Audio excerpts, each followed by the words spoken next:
오늘은 추수감사주일인데요. 올 한 해 동안 베풀어 주신 하나님의 은혜에 감사하는 주일입니다. 골로새 2장 6절 7절 말씀을 보면, 그러므로 너희가 그리스도 예수를 주로 받았으니 그 안에서 행하되. 신자는 예수 그리스도를 주님으로 모신 사람입니다. 이제 내 삶의 중심에 주님 모시고 주님 섬기면서 주님만 따라가는 삶이 되어야 하겠죠. 그 안에서 살아가라는 거예요. 그러면서 구체적으로 예수님을 주님으로 삼고 주님 안에서 살아가는 신자의 삶이 어때야 될 것인지를 말씀합니다. 7절이에요.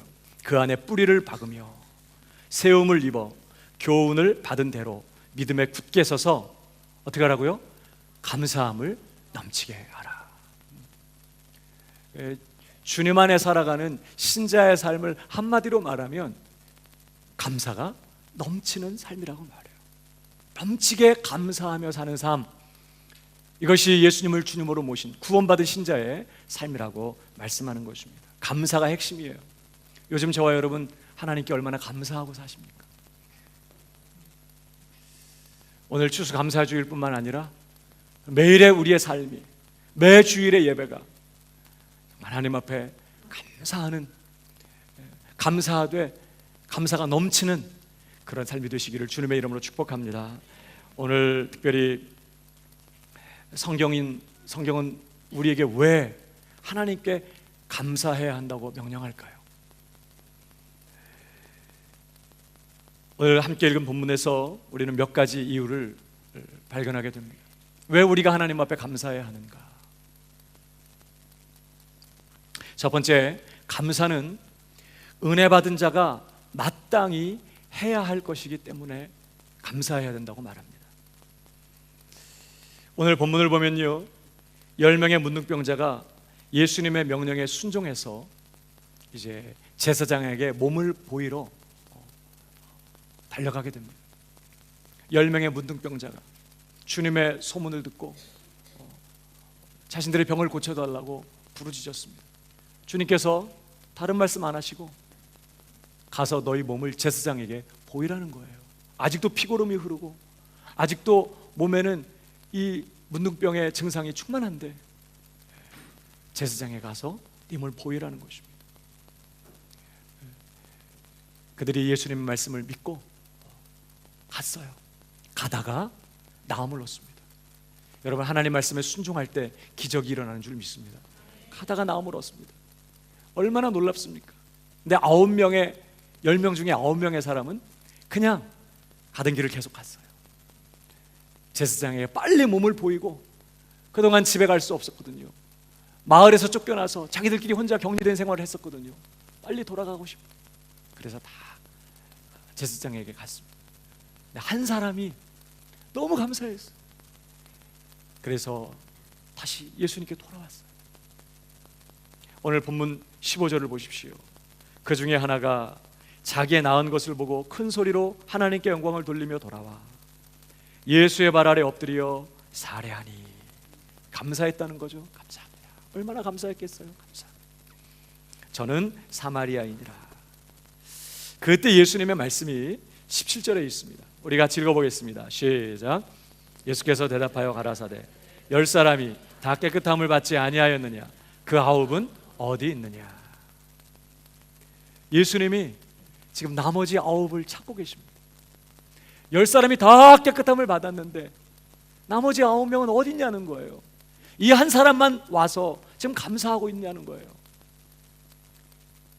뭘 말씀하죠? 하나님의 은혜를 입은 자는 마땅히 감사해야 된다는 거예요. 왜 우리가 하나님께 감사하는 삶을 살아가야 합니까? 그것은 은혜 받은 자의 마땅한 바이기 때문에 그렇습니다. 우리는 하나님께 오늘도 많은 은혜를 입고 살아가고 있습니다.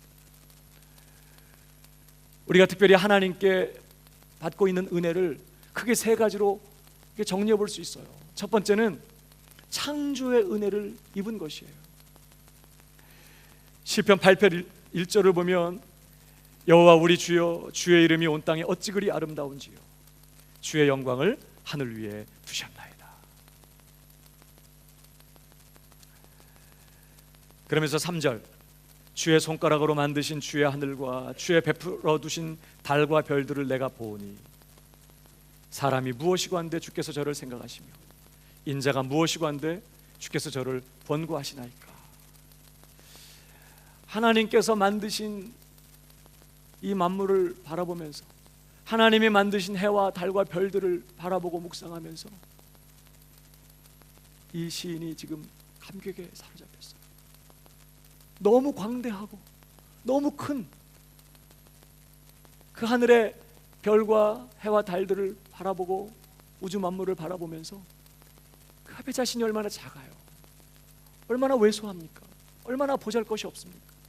그런데 하나님께서 그런 자신을, 그런 인생을 생각하시고 돌아보시고 관심 가지시고 기억하시고, 사람이 인자가 무엇이고 한데 주께서 저를 권고하시나이까. 5절이요. 다 같이 읽어봅니다. 시작. 저를 천사보다 조금 못하게 하시고 영화와 존귀로 관을 씌우셨나이다. 하나님이 최고의 피조물로, 존귀하고 영광스러운 피조물로 인생을, 자신을 창조하셨다는 거예요. 여기 천사보다 조금 못하게 하시고, 천사보다 이 원문의 단어가 메 엘로힘인데 직역하면 하나님보다 그런 거죠. 인간을 하나님 다음 가는 그러한 존귀한 피조물로, 영광스러운 피조물로 창조하셨다는 거예요.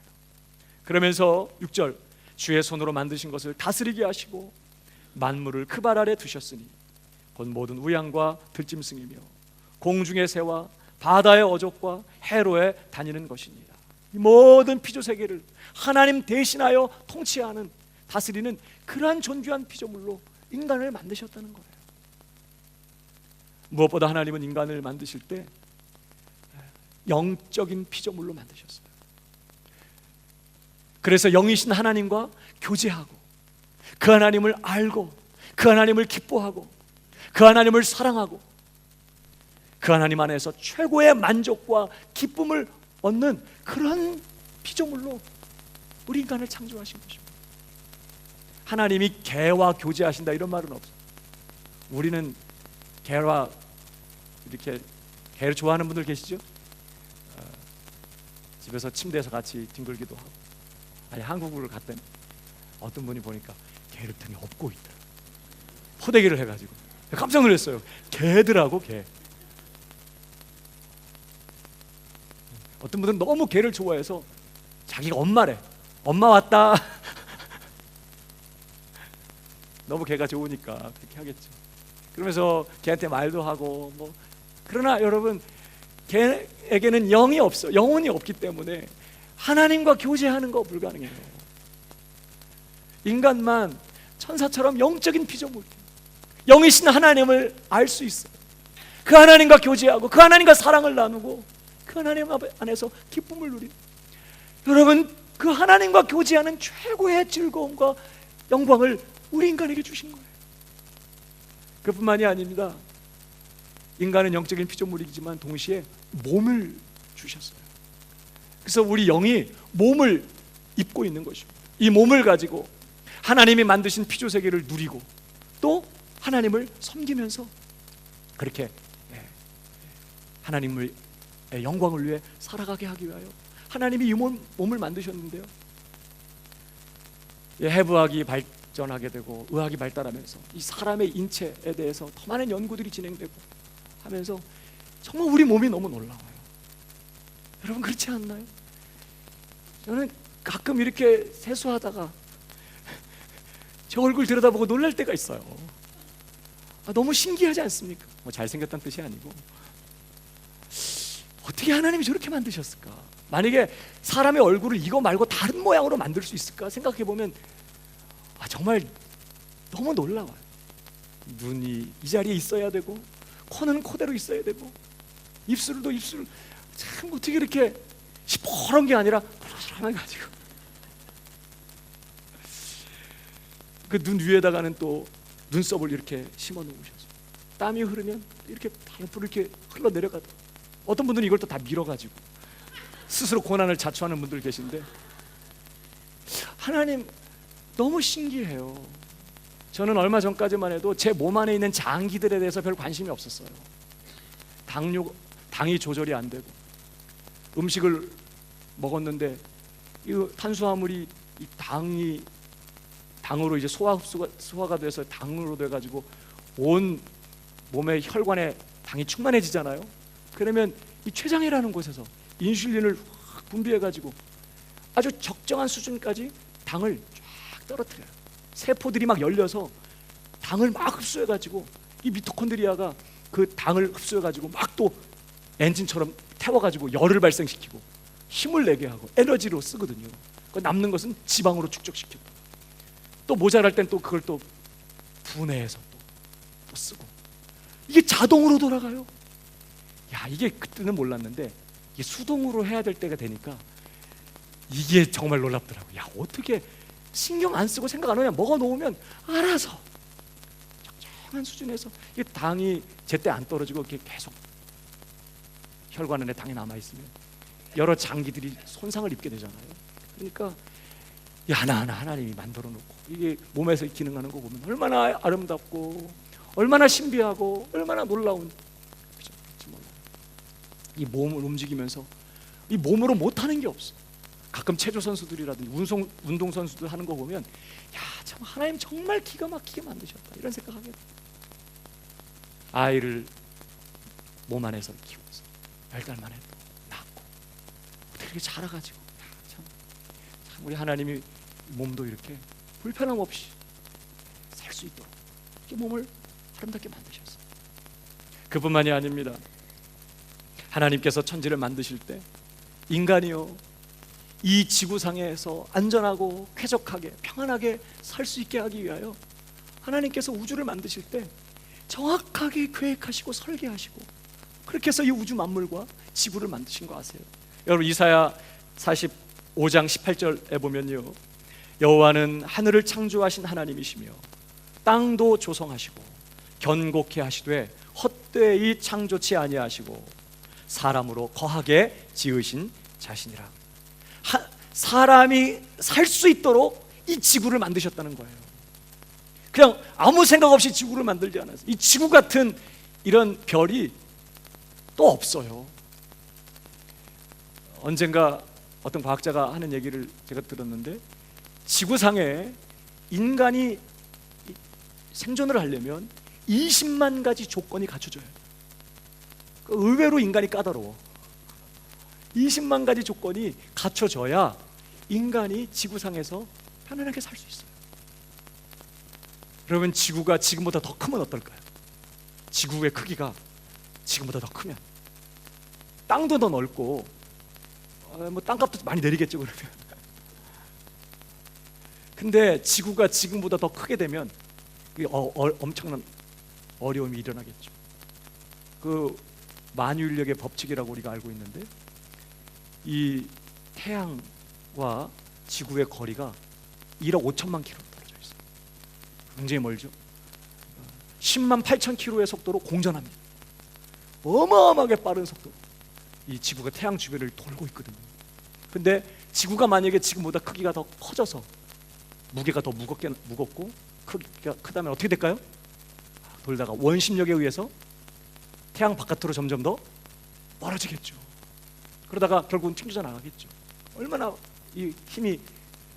근데 만약에 지구가 이렇게 태양에서 더 멀어지면 지구보다 좀 더 먼 화성, 영하 50도거든요. 지금보다 지구가 태양에서 좀 더 멀어지면 지구는 얼어붙게 돼 있어요. 반대로 지구가 지금보다 좀 작다, 좀 작으면 편하겠죠. 한국도 금방 가니까. 지구가 좀 작으면 뭐 그냥 지금보다 지구가 작으면 태양의 인력에 의해서 태양 쪽으로 끌려 들어가게 됩니다. 지구보다 좀 더 태양에 가까운 금성이 500도니까 만약에 좀 더 가까워지면 지구는 불타겠죠. 지구의 평균 온도가 섭씨 15도예요. 그러니까 사람이 가장 쾌적하게 살 수 있는 평균 온도. 그렇게 되려면 태양의 크기, 지구의 크기, 거리 지금과 똑같아야 돼. 더 커서도 안 되고 작아서도 안 되고 하나님이 창조하실 때부터 지금까지 더 가까워지거나 더 멀어진 것 없이 계속 그 자리를 돌 수 있다는 거든요. 하나님이 정확하게 크기와 거리를 계산해 놓으시고 만들어 놓으시고, 달과 지구의 거리나 크기도 마찬가지고. 그러니까 이게 얼마나 놀라운지 몰라요. 우리가 이게 숨 쉬고 있지만, 우리가 이 숨 쉬고 있는 이 대기권 안에 이 공기가 여러 가지 가스들로 이루어져 있어요. 그 중에 질소가 78%입니다. 산소가 21%, 나머지 한 1% 정도가 다른 가스들인데, 산소가 되게 중요하잖아요, 우리가 호흡할 때. 산소가 21%보다 더 많으면 어떨까요? 한 30%나 한 50%. 조금만 숨 쉬어도 산소가 많이 들어오니까 숨 쉬는 데는 편할 수 있겠지만, 그렇게 되면 불이 자주 일어나게 된다고. 지금처럼 한 21%가 가장 적당한 거예요. 근데 뭐 하려고 78%의 질소는 그렇게 하나님 많이 만들어 놨을 거예요. 질소. 이 질소는 우리 몸의 단백질을 구성하는 성분이거든요. 그러니까 이 공기 중에 있는 질소가 어떻게 신기하게 우리 몸 안에 이렇게 들어와서 우리의 몸의 단백질 성분을 구성하게 되는 거예요. 어떤 과정을 거쳐 그렇게 될까? 학자들이 많이 연구를 해봤죠. 사실 이 질소라는 것은 식물이 광합성을 할 때 절대적으로 필요한 물질이거든요. 어떻게 공기 중에 있는 질소가 식물들에 이렇게 흡수돼 가지고 식물이 그걸 가지고 광합성을 하고, 사람들이 그 식물을 먹거나 그건 동물들이, 그 초식 동물들이 그 풀을 뜯어 먹고, 그래서 또 살이 찌고, 그래서 사람들이 또 그걸 먹고, 그래서 단백질을 얻고. 어떻게 이게 될까요? 궁금했어요. 학자들은 이 식물의 뿌리에 있는 박테리아가 질소들을 흡수할 수 있도록 이렇게 해주나, 뭐 이렇게 했는데, 여러분 욥기서에 보면요, 이런 구절이 있습니다. 우리 한번 읽어볼까요? 36장 30절. 그가 번갯빛으로 자기의 사면에 두르시며 바닷밑도 가리우시며. 자, 31절. 이런 것들로 만민을 징벌하시며. 그러니까 벌레일 때 번개를 사용하나님. 근데 더 놀라운 거는 그 다음에 이런 것들로, 이게 번갯빛이죠. 이런 것들로, 번개로 식물을 풍비히 주시느니라. 여기 식물이라는 것은 푸드예요. 푸드. 먹을 식자, 먹을 거를 아주 풍성하게 내려주신다는 거예요. 사람들이 이게 무슨 말인지 몰랐어요. 아니, 번개가 무슨 뭐 식물을 준다, 이게 무슨 말인가? 근데요, 번개 칠 때 실험을 하다가 발견한 사실인데, 번개가 한번 딱 칠 때 공기 중에 있는 이 질소들이 질소산 비료가 돼가지고 비와 함께 땅바닥으로 쏟아져요.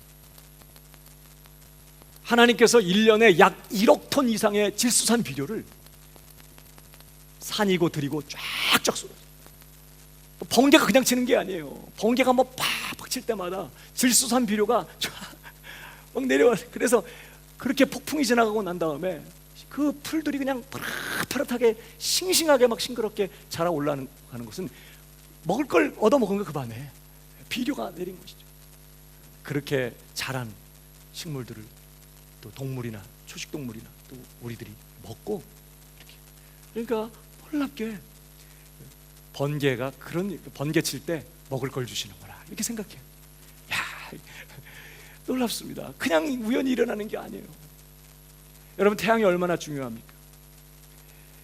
태양에서 계속해서 이 자외선이 쏟아지잖아요. 지금 이게 오존층을 하나님이 이렇게 만들어 놔가지고 그 오존층이 자외선을 막아요.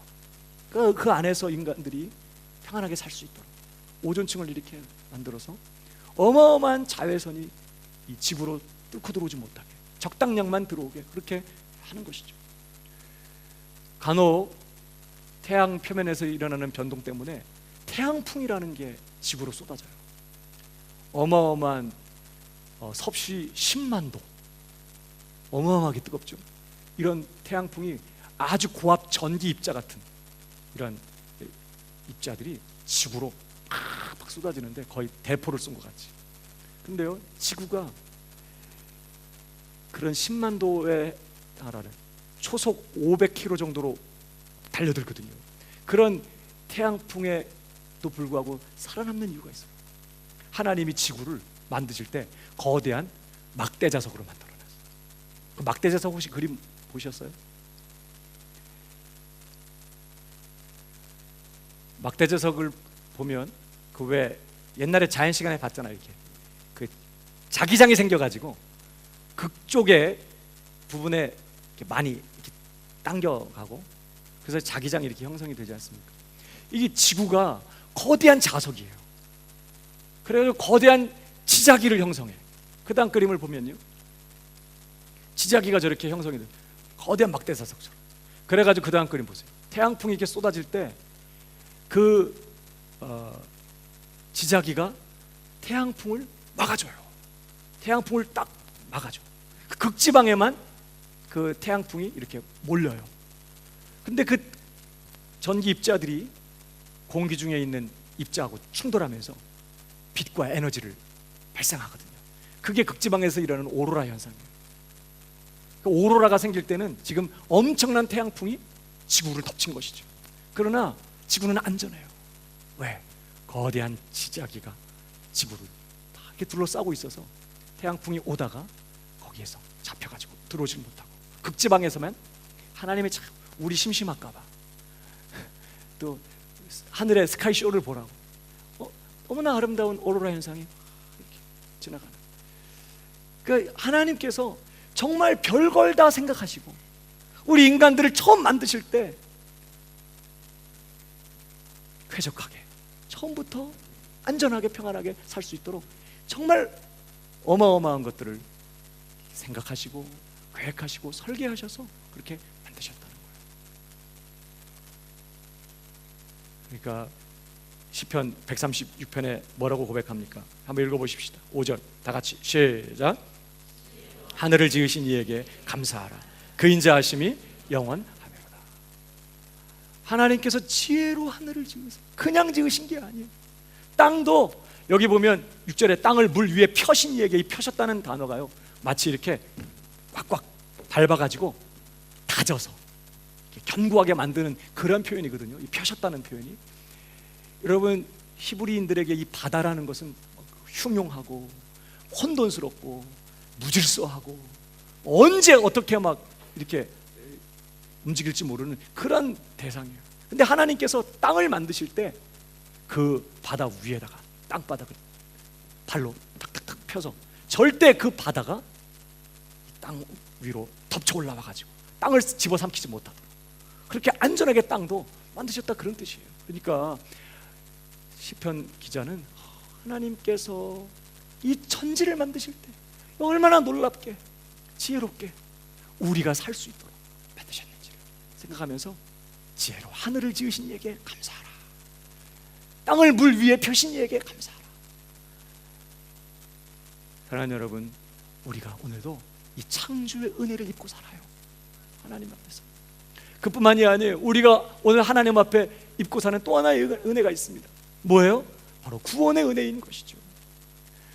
우리가 이렇게 영광스럽게 정말 하나님의 형상을 가진 피조물로 지음받고 이렇게 안전하게 이 지구상에서 살아가는 것만이 아니라 하나님은 특별히 우리를 죄와 허물로 타락하고 영원히 멸망당에 마땅한 우리 인생을 사랑하셔서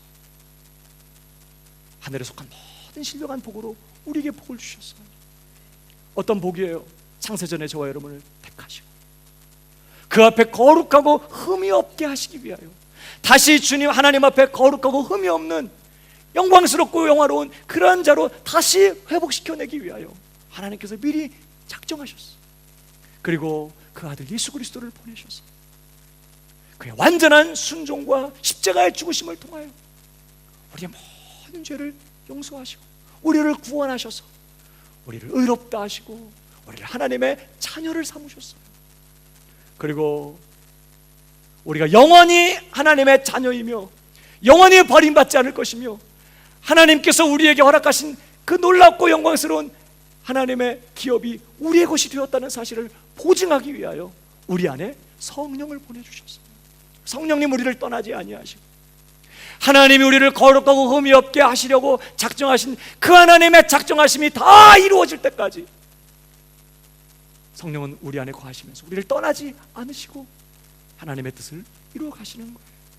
오늘도 하나님께서 우리를 그 신실한 능력으로, 그 무궁한 지혜와 그 성실하심과 그 큰 능력으로 우리의 삶에 이 모든 것들을 허락하시면서 거룩하고 흠이 없게 하려 하신 하나님의 목적을 이루어가고 계세요.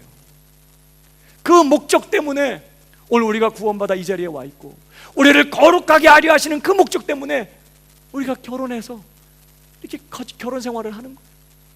가정에서 자녀들을 낳고 이렇게 행복하려고 결혼했는데 어떤 때 보면 마음고생할 때가 있잖아요. 다 하나님께서 이 모든 걸 합력하여서 우리를 지금 거룩하게 하려고 다듬어 가셔요. 그래서 여러분 야고보서의 1장에 보면 2절에 내 형제들아 너희가 여러 가지 시험을 만나거든 온전히 기쁘게 여기라. 이는 너희 믿음의 시련이 인내를 만들어내는 줄 너희가 알미라. 인내를 온전히 이루라. 이는 너희를 온전하고 구비하여 조금도 부족함이 없게 하려 함이라. 온전하고 구비하여 조금도 부족함이 없는 하나님의 자녀다운 자녀로 우리를 다듬어내시기 위하여 이 모든 것들을 하나님께서 허락하시고 그 무궁한 지혜와 능력으로 이 모든 것들을 간섭하시면서 이 모든 것이 합력하여 선이 되도록, 하나님의 뜻을 이루게 되도록 하나님께서 그렇게 간섭하고 계시는 거예요.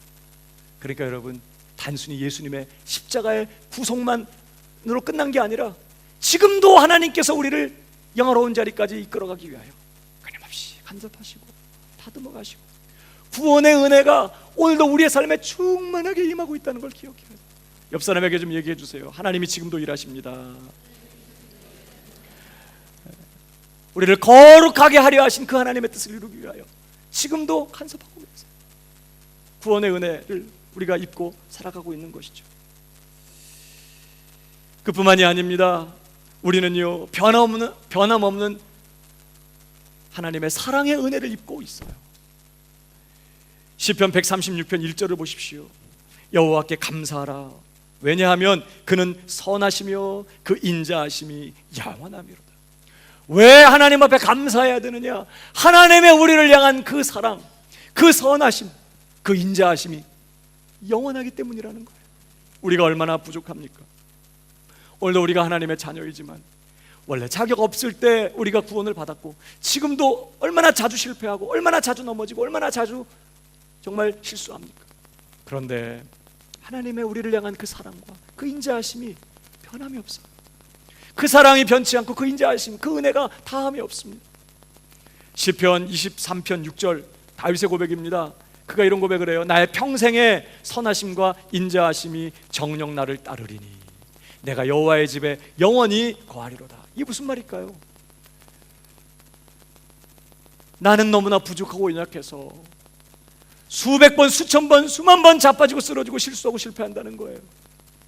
나는 내 스스로 내 믿음을 지켜갈 수 없고 나는 내 스스로 내가 받은 은혜도 간수할 수 없는 참으로 미천하고 연약한 실수만 거물 많은 그런 사람이라는 거예요. 그런데 내 평생에 뭐가? 하나님의 선하심과 인자하심이 변치 않아요. 나는 이토록 부족해서 자주 넘어지지만 하나님의 사랑, 하나님의 선하심, 하나님의 인자하심은 내 평생에 나를 붙잡고 나를 쫓아다니면서 나를 붙드실 것이기 때문에 나 같은 사람도 여호와의 집에 영원히 거하게 될 것입니다. 내가 열심 내고 내가 신실해서가 아니라 하나님 그분의 사랑과 그분의 선하심과 그분의 인자하심이 결코 변치 않을 것이기 때문에 나 같은 사람도 주님의 집에 영원히 거하게 될 것입니다. 이런 고백이에요. 여러분 야고보서 1장 17절을 보십시오. 각양 좋은 은사와 온전한 선물이 다 위로부터 빛들의 아버지께로서 내려오나니, 내려왔나니가 아니에요. 앞으로 내려올 것이 아니에요. 지금도 내려오고 있다는 거예요. 내려오나니 그는 변함도 없으시고 회전하는 그림자도 없으시니라. 처음부터 우리를 향한 하나님의 사랑, 그 작정하심, 우리를 향한 하나님의 그 선하심과 그 인자하심이 영원히 변함이 없어요. 우리의 형편과 우리의 상황에 상관없이 처음부터 내가 누구인지를 아시고 내 인생을 찾아와 사랑하기로 결정하신 그 하나님의 사랑이 변함이 없어요. 오늘도 우리의 필요한 것 공급하시고 은혜로 우리의 필요를 다 채우고 계세요. 그래서 로마서 5장을 보면요, 신자를 설명할 때 이렇게 설명해요. 뭐라고 그랬죠? 은혜와 의의 선물을 넘치게 받는 자들. 신자를 설명할 때 열심히 예수님 믿는 자들, 하나님 열심히 섬기는 자들 이렇게도 표현할 수 있겠지만, 신자는 누구냐? 다른 게 아니에요. 은혜와 의의 선물을 넘치게 받은 자들도 아니에요. 앞으로 받을 게 아니에요. 지금 받고 있는, 받는 자들이라는 거예요. 이게 저와 여러분 줄 믿으시기 바랍니다. 하나님의 놀라운 은혜, 변함없는 그분의 사랑, 넘치는 은혜가 내 인생을 오늘도 붙들고 있다는 거예요. 이렇게 우리는 하나님의 창조의 은혜뿐만 아니라 하나님의 구원의 은혜, 그리고 오늘도 변함없는 넘치는 그 은혜를 입고 있어요. 그렇다면 여러분, 우리가 하나님 앞에 감사하는 것이 마땅한 줄 믿습니다. 감사한다는 건 뭐예요? 내가 은혜 받을 때 그 은혜에 감사한다는 것은 이 은혜를 은혜로 여기는 거예요. 그러나 은혜를 받으면서도 감사하지 않는다는 것은 그 은혜를 내가 한 일로, 내 공로로, 당연한 것으로 돌리는 것이죠. 배은 망덕인 것이에요. 오늘 예수님께서 10사람이 다 고침을 받았지 않았느냐? 10사람이 똑같이 하나님의 치유하시는 은혜를 입지 않았느냐? 근데 9은 다 어디 갔냐는 거예요.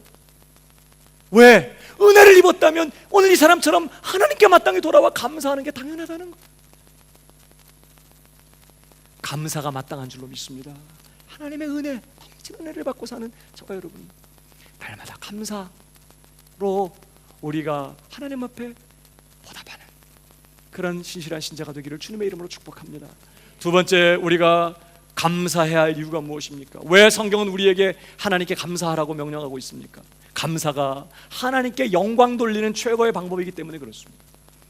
오늘 본문을 보니까요, 예수님의 발 아래 엎드려 감사하는 이 사마리아인을 보시고 예수님 하신 말씀이 18절 그 다음 절에 있습니다. 같이 읽어보겠습니다. 시작. 이 이방인 외에는 하나님께 영광을 돌리러 돌아온 자가 없느냐 하시고, 지금 엎드려 감사하면서 살해하고 있는 이 이방인 사마리아인을 보시면서 이 이방인 외에 하나님께 영광을 돌리러 돌아온 자가 없느냐 이렇게 말씀하셨어요. 감사가 하나님을 영화롭게 하고 감사가 하나님 앞에 영광 돌리는 최고의 행위라는 거예요. 여러분, 그래서 시편 50편에도 보니까 23절에 감사로 제사를 드리는 자가 나를 영화롭게 하나니 그랬습니다. 하나님을 최고로 영화롭게 하는 방법이 무엇입니까? 우리가 넘치는 하나님의 은혜를 받고 살면서 하나님의 창조의 은혜뿐만 아니라 이 놀라운 구원의 은혜, 지금도 변함없는 하나님의 그 정말 넘치는 은혜와 사랑을 입고 살면서 우리가 하나님의 영광을 위해서 할 수 있는 게 뭐겠어요? 하나님은 우리더러 내가 너 구원해 줬으니까 이런 일을 해야지, 이만큼 바쳐야지 이렇게 말씀하지 않았어요. 하나님 앞에 감사할 때, 그 받은 은혜를 기억하고 그 은혜 앞에 감사할 때 하나님께서 영광을 받으신다고 말합니다. 저는 우리 광명교회 성도들, 저와 여러분이 하나님을 영화롭게 하는 성도가 되기를 축복합니다. 하나님께 영광 돌리는 삶을 살게 되길 바랍니다. 그걸 위해서 무슨 위대한 업적을 해야 되는 게 아니에요. 애들 가르치면서 그래도 좋은 학교에 가야 되고 좋은 직장에 들어가야 하나님 영광 받으신다고요? 물론 그렇게도 할 수 있겠죠. 믿는 자들이 세상 사람들보다 뭐 화려한 스펙을 쌓고 화려한 업적을 남기게 되고 어떤 위대한 일을 이루면으로써 하나님이 영광을 받으실 수 있겠죠. 그러나 정말 하나님이 영광을 받으실 때가 언제냐? 우리가 뭘 해서가 아니라 하나님 앞에 그 받은 은혜 감사할 때 영광을 받으신다는 것. 하나님을 최고로 영화롭게 하는 비결이 뭘까요? 넘치게 감사하는 거죠. 감사합니다. 이게 감사합니다. 줄기차게 감사하고 시도 때도 없이 감사하고 범사에 감사하고 넘치는 감사가 하나님을 영화롭게 하는 거예요. 여러분, 하나님을 영화롭게 하는 저 여러분의 삶이 되길 주님의 이름으로 축복합니다. 감사가 하나님을 영화롭게 하는 방법입니다.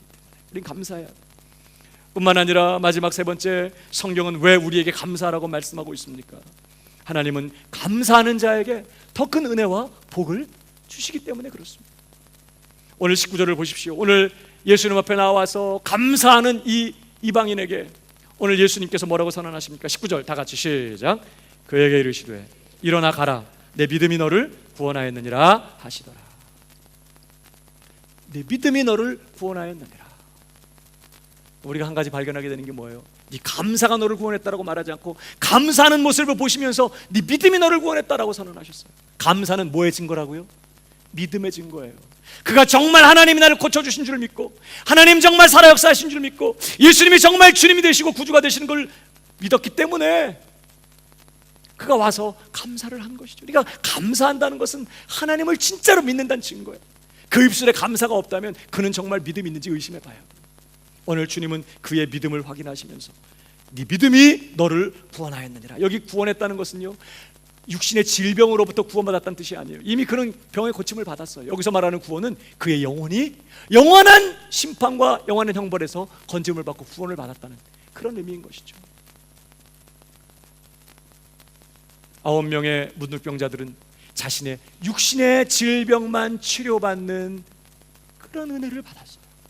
그러나 오늘 감사로 돌아온 이 사마리아인은 그의 육신만이 아니라 영혼도 구원받는 엄청난 은혜를 오늘 받게 된 것을, 경험하게 된 것을 보여주고 있습니다. 여러분, 우리가 뭘 기억해야 될까요? 하나님은 감사하는 자에게 더 감사할 조건으로 인도해 주시고, 감사하는 자에게 더 큰 은혜를 베풀어 주시고, 더 큰 복을 더하여 주신다는 거예요.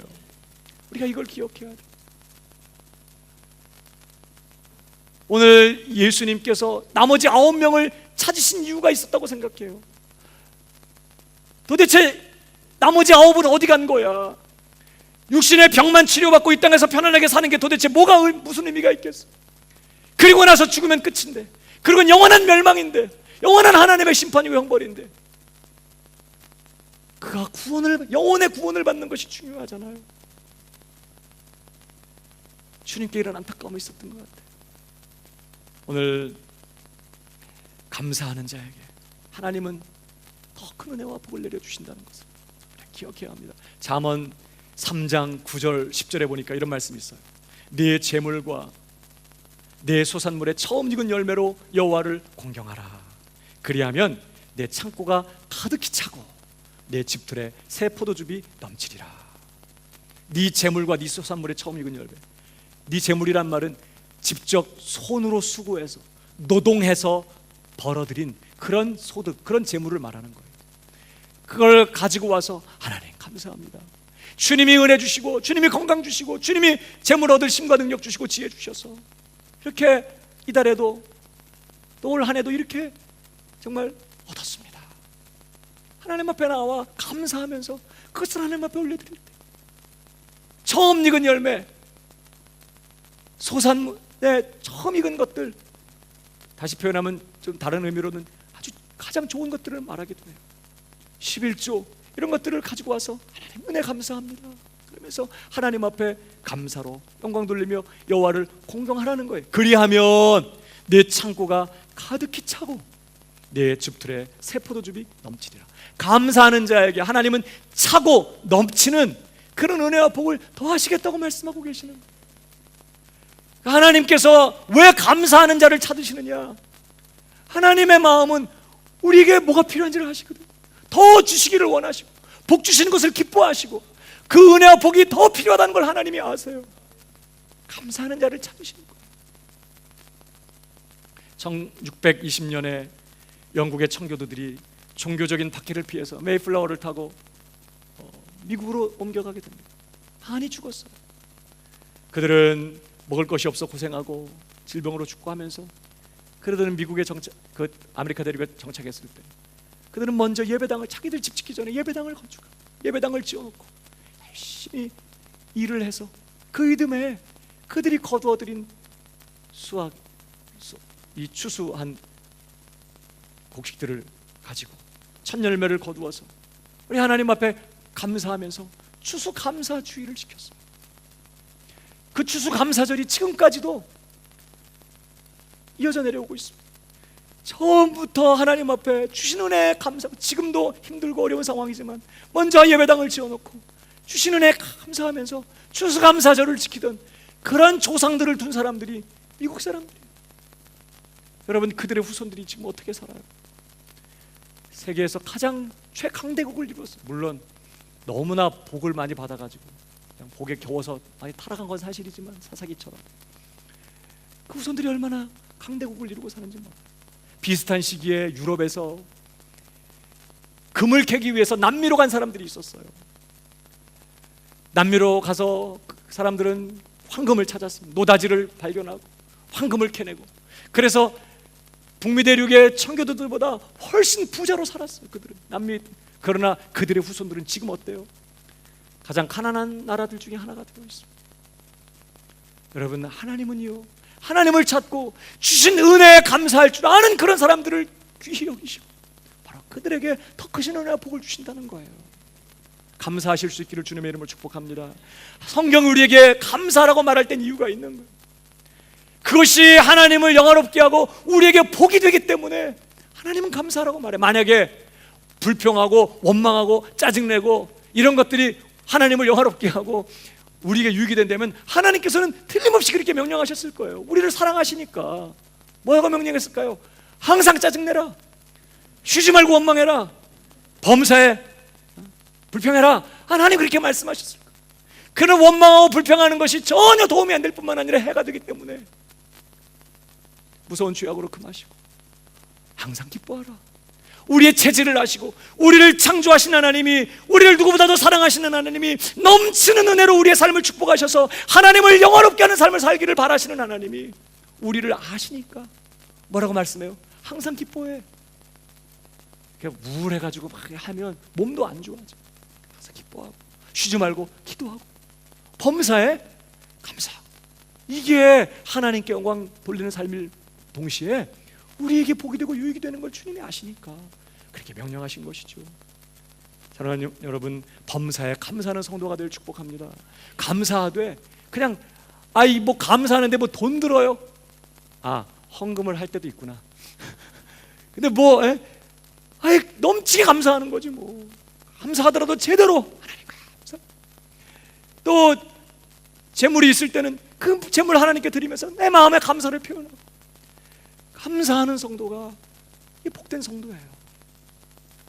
병 들었다가 병 낫게 되면 얼마나 감사합니까? 병 들었다 병 나은 거 진짜 감사합니다. 근데 더 감사한 건 뭐예요? 병 안 든 거. 사람들은 건강한 때는 그냥 그걸 정상이라고 생각하고 병 들었다가 나은 건 기적이라고 생각하지만 더 큰 기적은요, 이 공기 중에 얼마나 많은 병균들이 왔다 갔다 하고 지금 얼마나 우리가 지금 청정 지역에 살아갖고 면역 기능이 좀 떨어진 건 사실이야. 너무 청정 지역에 살아. 한국에 사는 사람들은 좀 굉장히 건강할 것 같아. 오염이 많아서. 그래도 여러분, 얼마나 많은 이 오염 물질이 들어왔다 나갔다 해도 이겨내고 정상적으로 생활할. 건강, 병 안 든 게 더 큰 은혜예요. 더 감사해야 될 줄 믿습니다. 병 들었는데 안 난 건요, 기도했는데 아무리 치료하고 해도 안 나. 아직도 병이 있어. 더 감사한 줄 믿습니다. 하나님이 우리를 눈동자처럼 사랑하시고 독생자도 아끼지 아니하실 만큼 우리를 사랑하시는 하나님이 우리에게 연약함을 남겨놓으셨다면, 네 은혜가 내게 족하다, 내 은혜가 네게 족하다, 네가 약할 그때가 곧 강함이라.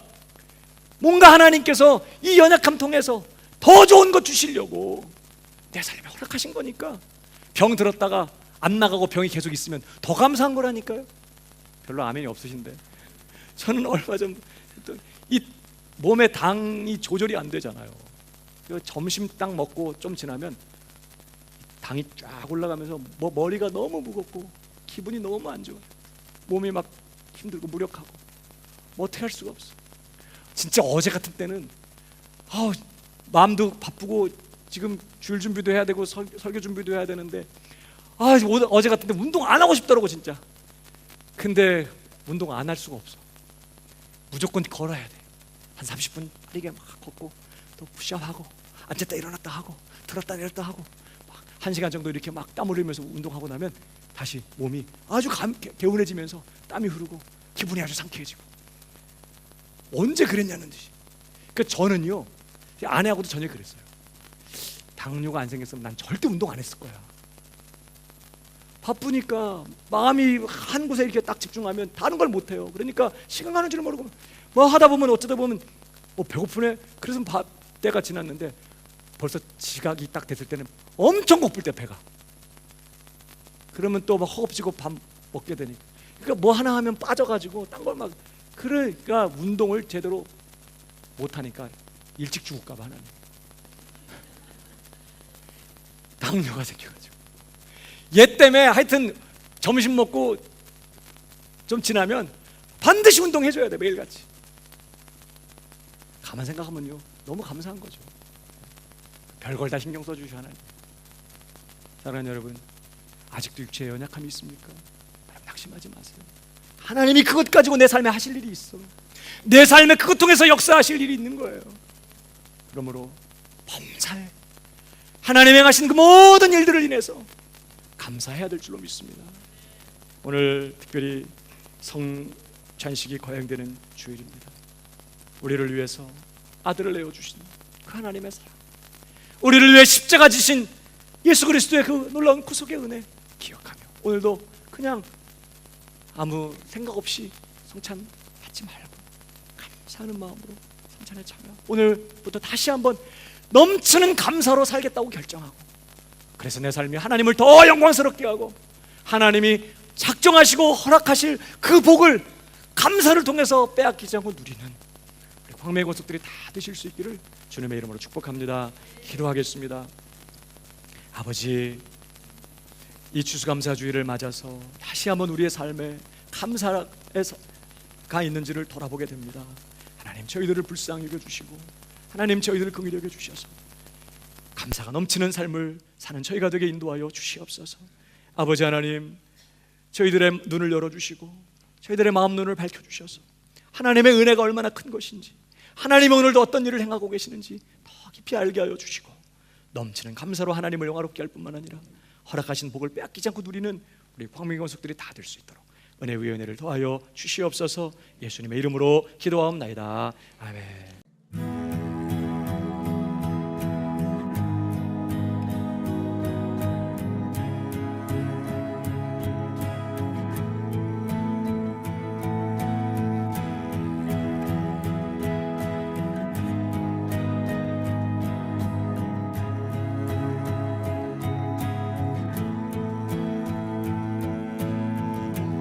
You